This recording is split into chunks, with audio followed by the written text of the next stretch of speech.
Basic musical notation. So what do all the lines and symbols mean? So let's look at it. This is what we're playing.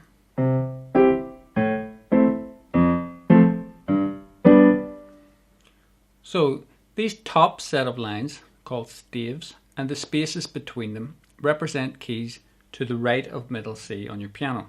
And they're often played with your right hand.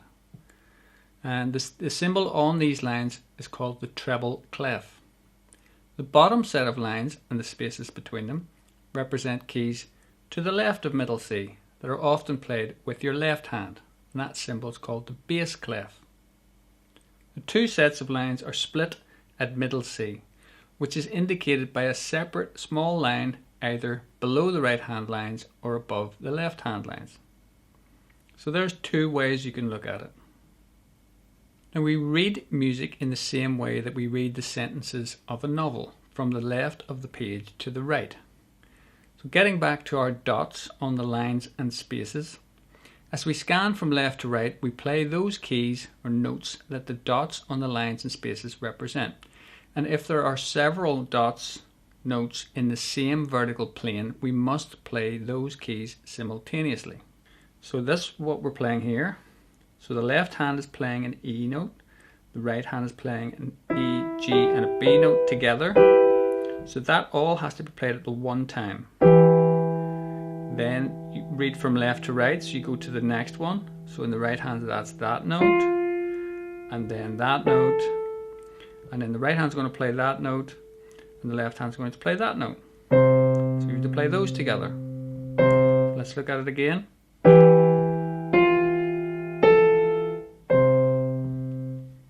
Bars and beats. To make music easier to follow, it's divided into segments called bars. Bars are divided into beats. The most commonly used rhythm is 4 beats in each bar. 1, 2, 3, 4. 1, 2, 3, 4, and so on. So this is the symbol for one beat. It's a dot with a line coming up from it. It's called a crotchet. So don't worry about that, just remember the shape. So let's have a look. It's playing a G note and 4 beats per bar. 1, 2, 3, 4. 1, 2, 3, 4.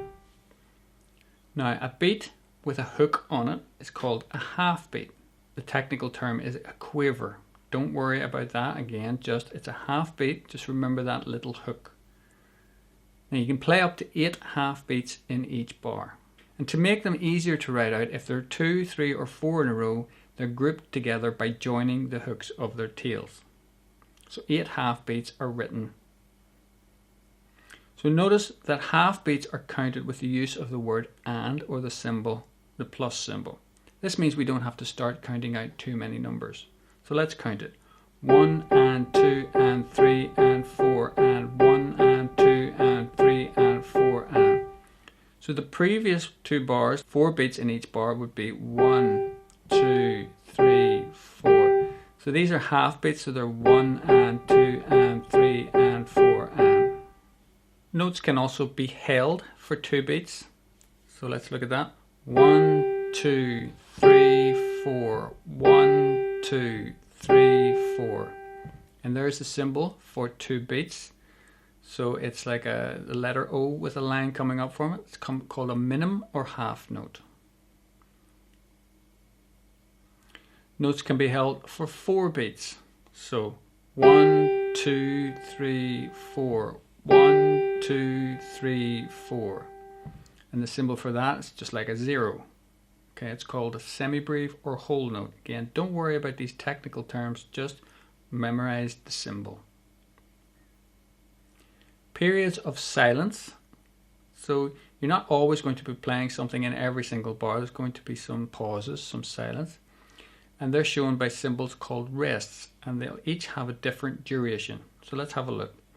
1, 2, 3, 4. So that's on that 4th beat, there was nothing played. That's a 1 beat rest. Next bar, 1, 2, 3, 4. So that little line above the middle line is a 2 beat rest. Let's have a look at the next one. 1 and 2 and 3 and 4 and. So that period of rest there was a half beat rest. That's that little squiggle. And a 4-beat rest is the little line underneath the 4th line up. Okay, that's just, nothing's played in that bar, so it's just 1, 2, 3, 4. And that's it. So really this is all the musical notation you're going to need for books 1 to 7. You will learn some more in book 8.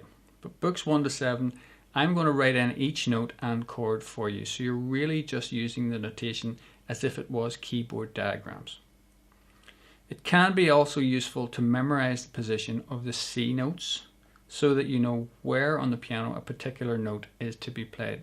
So even if I do write in it's an A note or a G note or a B note, you may not know where exactly on the piano that particular note is to be played.